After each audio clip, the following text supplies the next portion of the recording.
The Seven Deadly Sins was peak. The story, the characters, the abilities, everything came together perfectly. The hype was there, but suddenly it was ruined by the decline in animation quality. A masterpiece was turned into a meme. That's why we need to go through it again. Remind ourselves of how good the series was, so it gets the appreciation it deserves. The first scene that comes in mind when you think of the beginning of Nanatsu no Taizai is probably the spear throwing scene from Gil, Thunder and Meliodas. It was a great build-up and an epic introduction for the main character. Afterwards, Elizabeth, the princess of the kingdom, and Meliodas set out to search and gather all members for a reunion. In Season 1, the Seven Sins were treated like criminals, and therefore were scattered across the world. We got some cool introductions like Ban the Immortal and some fragments of backstories, as for example with Meliodas, Ban, King and his sister Elaine. There were some fights, and especially in the end, the final fight of the season, against the demon inside Hendrickson. As a conclusion, on its own, the first season was okay. The character introductions, the battles, abilities and so on were good, but overall, in comparison to everything which would follow after Season 1, Season 1 really wasn't that special. Nanatsu no Taizai really picked up speed in the second season. We got accurate power levels, Galan, the Ten Commandments, Ban's childhood flashback with Zivago, the death of Meliodas, his more evil and powerful comeback, but most importantly, the introduction and the first fights of the GOAT himself, the Lion Sin of Pride, Escanor.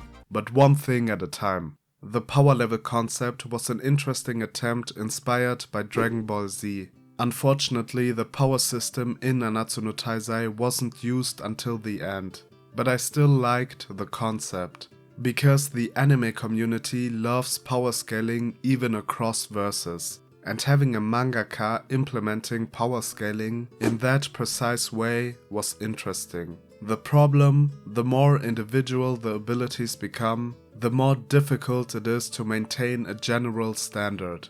Merlin is the perfect example. She is basically the cheat code of Nanatsu no Taizai. With her individual, versatile abilities, it's difficult to compare that to raw power or other individual abilities, such as those from the Ten Commandments. Galan was the first commandment we got to know, and he had the strongest power levels so far, with 26,000.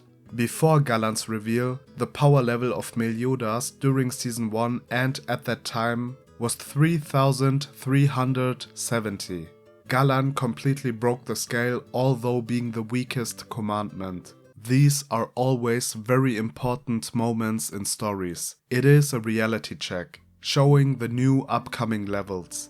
In One Piece it was the confrontation with Kusan, the Water 7 fight against the CP9 and the fight against Kizaru. In Naruto it was his first confrontation with Sasuke after the time skip. In these moments main characters realize how much they still have to learn in order to keep up with the new obstacles, which often lead to a training arc. It was similar with the Sins. Galan playfully eliminated all of them. They had no chance at all. Gotha and his ability to alter memories saved them. They started a training arc and we got to see more of the backstory from Meliodas and Elizabeth. We also saw a rather small portion of Meliodas' true power. He jumped up from approximately 3.3 thousand to around 30,000. Now he was somewhat able to keep up with the commandments. In mere 10 seconds he took revenge on Galan. Besides Meliodas, Ban was also a very popular character. He also had a lot of screen time in Season 2. He reunited with the resurrected Elaine and he had his fight against King. Ban was popular from the beginning. He was always a likable character. His introduction and his dynamics with Meliodas were special, but I feel like his backstory is mostly forgotten. The screen time of Ban and Zivago was short and yet very emotional. As a kid, Ban lost his sister. His parents were terrible alcoholics and violent. As a little child, he had to live on his own, trying to survive day by day. Eventually, he met Zivago, his mentor and father figure. He took care of Ban and loved him like a son. Unfortunately, Zivago had found himself in a dilemma. Either save his biological son or Ban. It was a very hard decision, and Zivago ran to save his biological son, feeling guilty for the rest of his life, leaving his other son behind. It was heartwarming how Ban was able to take the burden of Zivago in his final hours. With this character and backstory, it is impossible to hate Ban. But it should be obvious that he can only be the second best character in the show, because the #1 spot is claimed by Escanor himself. That was the biggest and by far most hype reveal in Season 2, the last member of the Sins. The hype of Escanor was insane. He was like a mixture of the popularity of Satoru Gojo and the legend around Chuck Norris. The introduction of his power and character was incredibly well done. Galan not being able to lift the axe of Escanor, he then explained it was a one-hand axe and introduced himself as the pinnacle of all races. Galan mindlessly laughs at Escanor and BAM! He was divided. Escanor's power was rising to approximately 60,000. Galan buffed himself to 40,000, the strongest he could be, and launched his attack. Mountains were split and everything was destroyed. But for Escanor, it was just a little prick. Galan was scared and didn't want to tank the attack of Escanor, and who can blame him? But therefore, he fell prey to his own commandment, and he got turned into stone. Melascula then tried to eliminate Escanor with her ability, by devouring his soul, but obviously that didn't work either. Escanor's soul was too hot because of his ability Sunshine. Escanor got free and Melascula suffered serious burn and became disfigured. Escanor is the best character of Nanatsu no Taizai. His pride, his arrogance, his ability, his strength, his design, everything fits together perfectly. Some people even say that he carried the whole series. To be honest, I don't think that's true. There were also other well-depicted characters like Zeldris and Estarossa from the Ten Commandments. Zeldris was the captain of the Ten Commandments after Meliodas left to be with Elizabeth. The dark past and true power of Meliodas were teased, and it was revealed that Meliodas, Zeldris and Estarossa were brothers and the sons of the Demon King. All of the remaining 10 commandments fought against Meliodas in their second confrontation. Zeldris casually amputated one arm of Meliodas. At that time, Meliodas stood no chance. He still had a power level of approximately 34,000. Estarossa alone had a power level of approximately 60,000. Meliodas in his fight tanked all the attacks to use his full counter. But Estarossa stopped it with his commandment. He then destroyed every single heart of Meliodas. Ban desperately tried to stop him. He also buffed himself like Galan did, but he couldn't do anything. Estarossa simply let him explode. Now that Meliodas was out of the picture, the actual main character had to take over again. Escanor had the spotlight and he fought against Estarossa, paying him back what he did to their captain. And we got one of the most iconic quotes of anime. Who decided that? Meliodas eventually came back into the regular world. He was a lot more powerful than before. His power level went up from 34,000 to 60,000. But that had a price. Every time Meliodas got more of his original power, he lost his humanity, step by step getting closer to his old self. The cold-blooded 10 Commandments Assault Mode Meliodas. Meliodas fought against Derrieri and Monspeed. In the very last episode he murdered Dreyfus, and that was the end of Season 2. So far, everything has gone smoothly. The 7 Deadly Sins hype was at its peak after the end of Season 2 and the beginning of Season 3. It was #1 on the Netflix charts and people were hyped to know how the story would continue. I became a manga reader during the release of Season 2, and I was very hyped for what would come in Season 3. Meliodas abandoning his humanity and regaining his full power of 142,000 to break the curse on him and Elizabeth. Chandler and Cusack, the senseis of Meliodas and Zeldris, stepping in, Estarossa and Meliodas starting to collect all the commandments, the reveal of the archangels and the true identity of Elizabeth, but most importantly, 10 Commandments Meliodas versus Escanor, the most hyped battle up to that point. Season 2 definitely had a lot of great moments. But as a manga reader at that time, it felt like a prelude for the upcoming happenings. But we know what happened next.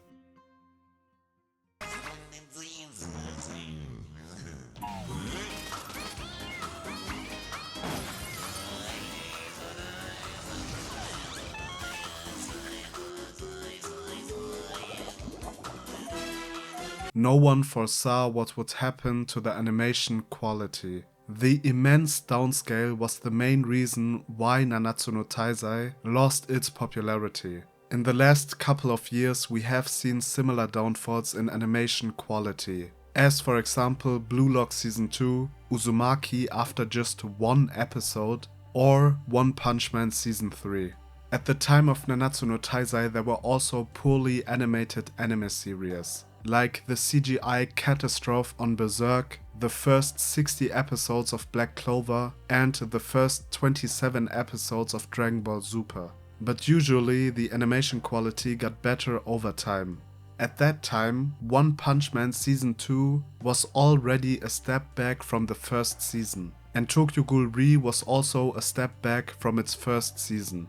But it wasn't comparable to what happened to Nanatsu no Taizai. Furthermore, the main problem of Tokyo Ghoul Re was its pace, and the second season of Tokyo Ghoul had already done enormous damage to the adaptation of the manga, with essential events not happening. The point I want to make is that the decline in quality of Nanatsu no Taizai was unique at that time, and something nobody expected. Many people understandably stopped watching the anime. The fight with the highest potential didn't trigger any hype at all. People made fun of it. I also stopped watching the anime after the first couple episodes of Season 3, but I continued to read the manga. Therefore I can't make any references to seasons. I will only recall the happenings from the manga. The Meliodas vs Escanor fight was probably the best fight in the whole series. Meliodas in his 10 Commandments form, he completely abandoned his humanity to get a power level of 142,000. Nonetheless, Escanor won the fight by using his ultimate technique, the One. For only 1 minute, when the sun is at its peak, Escanor becomes the incarnation of invincibility.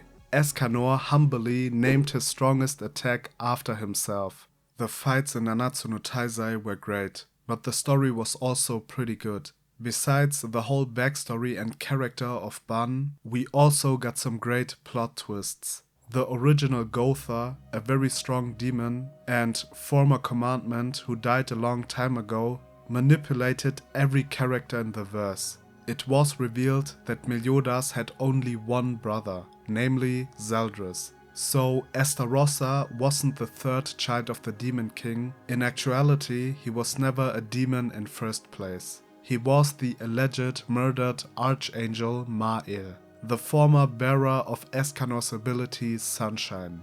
Gotha, like the Sin Gotha, had the ability to alter memories. He never wanted to be a commandment, but the Demon King forced him. He chose Ma'il as a victim because he murdered his wife, which looked exactly like the puppet Gotha. He made him male because he feared to fall in love with his creation. Original Gotha brainwashed Ma'il and everyone else, even the Demon King and the Archangels, which led to a dangerous identity crisis of Estarossa, who temporarily became one of the biggest threats.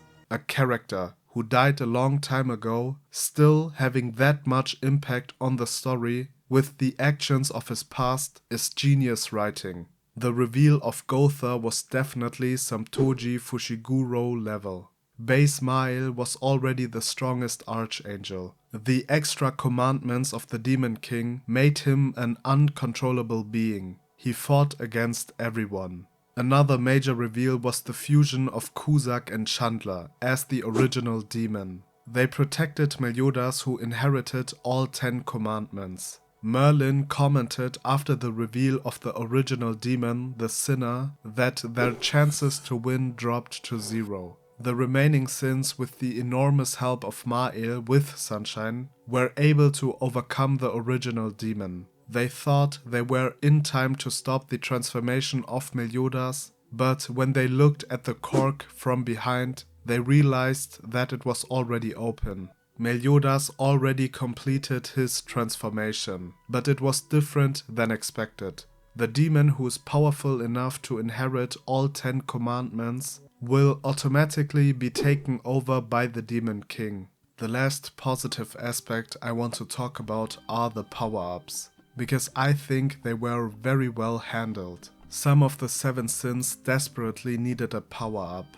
In their base form, they had no chance in a fight with a commandment, let alone an archangel. King was one of them. He was rather weak, but after his power-up, he became an important, reliable comrade for the defeat of the Demon King. Unfortunately, the power level concept was dropped.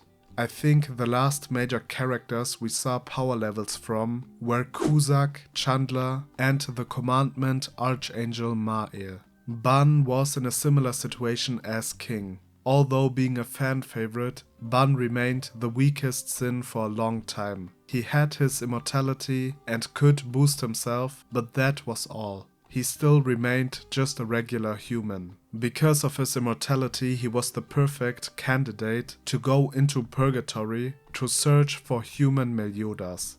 It then turned out to be the best power-up in the series. Ban's body adapted to the hellish circumstances of purgatory. Merlin warned him about that journey. A magician once went into purgatory for only a few seconds in earthly time, but he returned as an old, defeated man. Ban always regenerated and his body evolved. He came back with incredible strength. Ban was the only one able to face the Demon King, who incarnated inside Meliodas' body. Meliodas, on the other hand, had to fight his father in the spirit realm. Because we are nearing the end, we also have to talk about the death of Escanor. Prior, he had another major fight against the last child of the Demon King, making the three-peat with the probably coldest panel of Nanatsu no Taizai as a build-up. With one finger, Escanor won against Zeldris. But later, when the Demon King reincarnated inside Zeldris,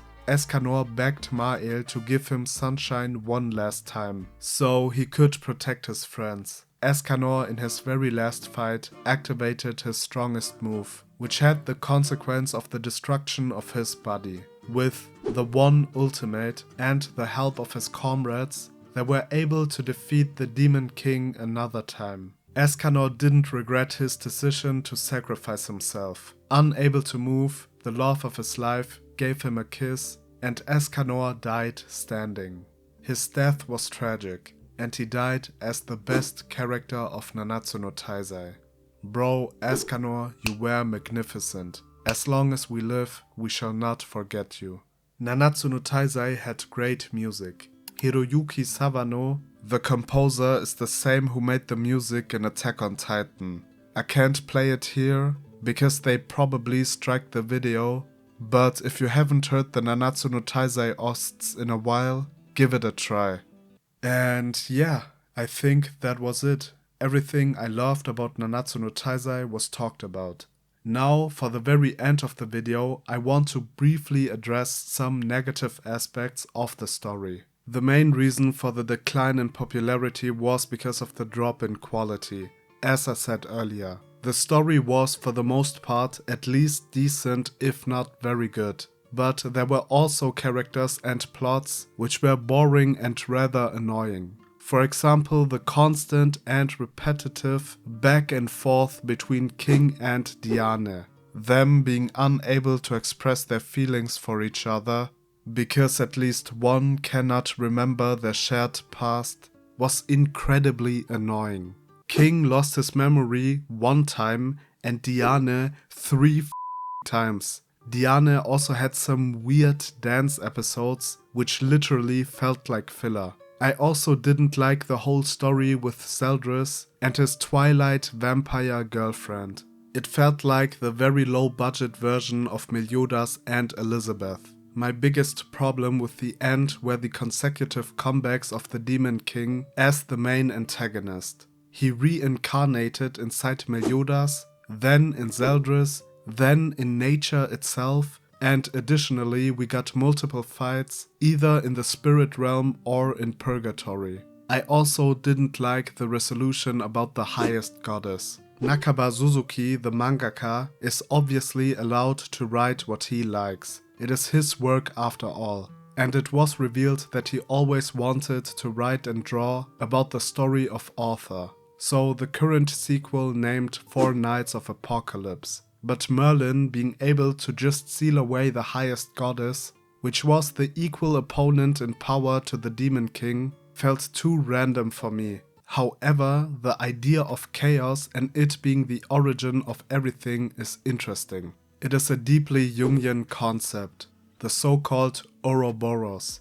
The symbol used for the representation of the Ouroboros is the snake or dragon eating its own tail. An almost identical symbol was used as the sin tattoo of Meliodas. Chaos as the original state from which dual separation arose is omnipresent in both mythology and religion. But the way it was revealed in the story of Nanatsu no Taizai wasn't ideal in my opinion.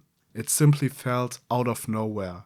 One of my best friends is to this day a big fan of Nanatsu no Taizai and its sequel. He rewatched it a couple of times and he still likes it. When we took a walk and eventually started to talk about the series we watch, he brought up the 7 Deadly Sins and how great it actually is. To be honest, I didn't think about Nanatsu no Taizai for a long time. When the manga ended, I filled the blank space by reading other popular manga, as for example Jujutsu Kaisen. But his view on Nanatsu no Taizai made me rethink the series as a whole. The 7 Deadly Sins was great, and it's sad what happened to it. If you just compare the manga excluding the anime, I don't think that Nanatsu no Taizai is worse than, for example, Demon Slayer or Jujutsu Kaisen. So I think my best friend definitely has a point. If Nanatsu no Taizai had been of the same quality as JJK or Demon Slayer, I think the anime would still be very popular to this day.